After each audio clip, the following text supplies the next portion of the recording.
Năm 2017, xóm Khanh, tỉnh Hòa Bình, 18 người chết do sạt lở núi. Năm 2020, Trà Len, tỉnh Quảng Nam, 22 người chết do sạt lở đất. Tháng 9 năm 2024, làng Nậm Tông có ít nhất 18 người chết, làng Nủ có đến 53 người chết cùng do sạt lở núi tại tỉnh Lào Cai. Sau thảm kịch này, chính quyền cho biết trong vòng 100 ngày, người dân làng Nủ sẽ có làng mới. Đây có thể là kỷ lục tái định cư người dân vùng thiên tai nhanh nhất từ trước đến nay. Năm 2015, Viện Khoa học Địa chất và Khoáng sản cho biết miền Bắc có hơn 10.000 điểm sạt lở đất. Năm 2022, chính phủ cho biết cần phải di dời hơn 47.000 hộ dân trong vùng thiên tai. Hàng nghìn ngôi làng, hàng chục nghìn người dân đang đứng trước nguy cơ bị đất đá vùi lấp. Những nơi này có thể trở thành làng Nủ bất cứ lúc nào. Tái định cư người dân trong khu vực thiên tai đồng nghĩa với giữ lại mạng sống của người dân. Vì sao chính quyền lại chậm trễ?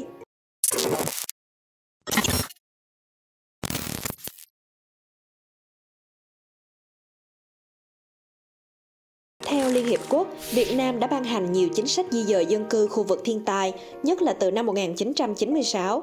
Chính sách tái định cư người dân vùng thiên tai đã tiến bộ theo thời gian, từ việc chỉ đơn giản di dời người dân đến nơi ở an toàn, cho đến tái định cư gắn với tạo việc làm, phát triển sản xuất, tăng thu nhập. Tuy nhiên, chính quyền vẫn không dành đủ nguồn lực để thực hiện nghiêm túc những cam kết hào nhoáng này. Năm 2011, có hàng trăm hộ dân sinh sống dọc theo sông Vệ, tỉnh Quảng Ngãi, khẩn cầu được di dời nhưng chưa được đáp ứng. 2 năm sau, Quảng Ngãi đón trận lũ lịch sử, làm ít nhất 10 người chết. Năm 2021, tỉnh Yên Bái cho biết nhu cầu di dời người dân vùng thiên tai là rất lớn, nhưng không có đủ quỹ đất và kinh phí để xây dựng các khu tái định cư. Đến tháng 9 năm 2024, trong đợt bão Yagi vừa qua, Yên Bái có ít nhất 50 người chết do sạt lở đất. Tại tỉnh Hòa Bình, một số nơi may mắn có quỹ đất nhưng lại thiếu kinh phí xây dựng, nên không thể kéo điện, nước đến các khu tái định cư, khiến người dân vùng thiên tai không thể chuyển đến chỗ ở mới. Ở một số tỉnh khác, chính quyền thường khuyến khích người dân tự di dời và chỉ hỗ trợ một khoản nhỏ chi phí, khiến những hộ nghèo không thể tự di dời. Năm 2010, có 22 gia đình ở tỉnh Bắc Kạn cần phải di dời, nhưng nhà nước chỉ hỗ trợ 10 triệu đồng mỗi gia đình, khiến 9 hộ không thể di dời. Năm 2022, mức hỗ trợ di dời nhà cửa vì thiên tai đã tăng lên 20 triệu đồng một hộ, nhưng các địa phương vẫn cho là quá thấp. Sắp tới đây, mức hỗ trợ di dời tối thiểu là 30 triệu đồng một hộ, nhưng người dân có thể vẫn rất khó di dời nếu nhà nước không đảm bảo đất đai, nhà ở, điện nước, đường xá. Ông Vũ Văn Tiến, Phó Cục trưởng Cục Kinh tế, Hợp tác và Phát triển Nông thôn khẳng định, những năm qua, ngân sách trung ương và địa phương đều không đảm bảo để di dời người dân vùng thiên tai cũng như ổn định đời sống sau khi tái định cư.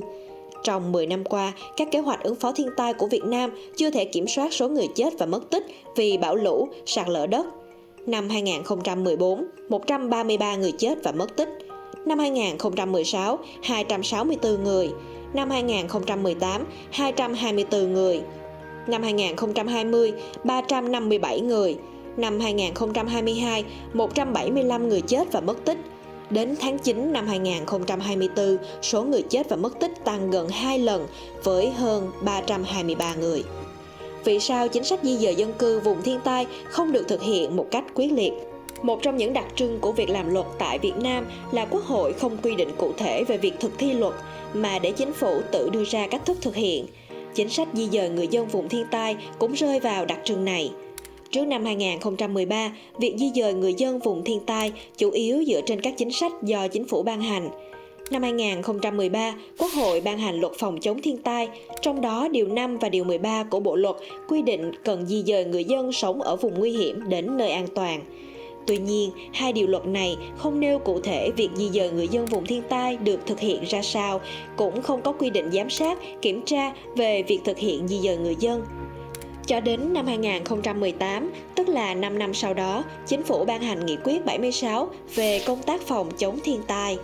Nghị quyết này khẳng định 100% số hộ dân thuộc khu vực đông dân cư thường xuyên xảy ra thiên tai có nơi ở đảm bảo an toàn. Một năm sau, căn cứ vào Nghị quyết 76, Bộ Nông nghiệp đã đề xuất dự thảo Chiến lược quốc gia về phòng chống thiên tai đến năm 2030, tầm nhìn 2050. và phải mất thêm 2 năm nữa, dự thảo này mới được chính phủ thông qua, trở thành chiến lược quốc gia phòng chống thiên tai. Theo chiến lược này, tại miền Bắc, chính quyền sẽ chủ động di dời dân cư sinh sống tại khu vực không bảo đảm an toàn, ven sông, suối, sườn đồi núi có nguy cơ cao xảy ra lũ quét, sạt lở đất. Tuy nhiên, trong đợt bão Yagi vừa qua, thiệt hại về người do sạt lở đất ở khu vực miền Bắc vẫn rất cao và mức độ ngày càng nghiêm trọng.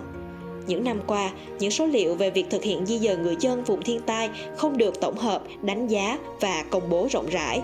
Cho đến nay, việc di dời người dân vùng thiên tai vẫn không được xem là vấn đề cấp bách quốc gia. Việc di dời lệ thuộc vào nguồn lực của địa phương và trung ương và thường bị trì hoãn do không sắp xếp được nguồn lực. Trong khi đó, đây là vấn đề liên quan đến mạng sống của người dân. Ở nhiều nơi, chính quyền cấp xã đợi chính quyền cấp tỉnh cấp đất, chính quyền cấp tỉnh đợi chính quyền trung ương cấp vốn. Và khi thảm kịch do lũ quét, sạt lở đất đai gây ra, không có cán bộ, cơ quan nào phải chịu trách nhiệm. Việc di dời dân cư không chỉ ở khu vực đồi núi dễ sạt lở mà còn ở khu vực đồng bằng.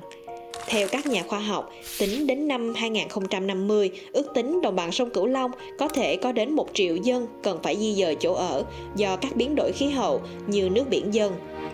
Việc bố trí dân cư vùng thiên tai hiện nay được thực hiện theo quyết định số 590 năm 2022 của Chính phủ và thông tư số 24 năm 2023 của Bộ Nông nghiệp và Phát triển Nông thôn.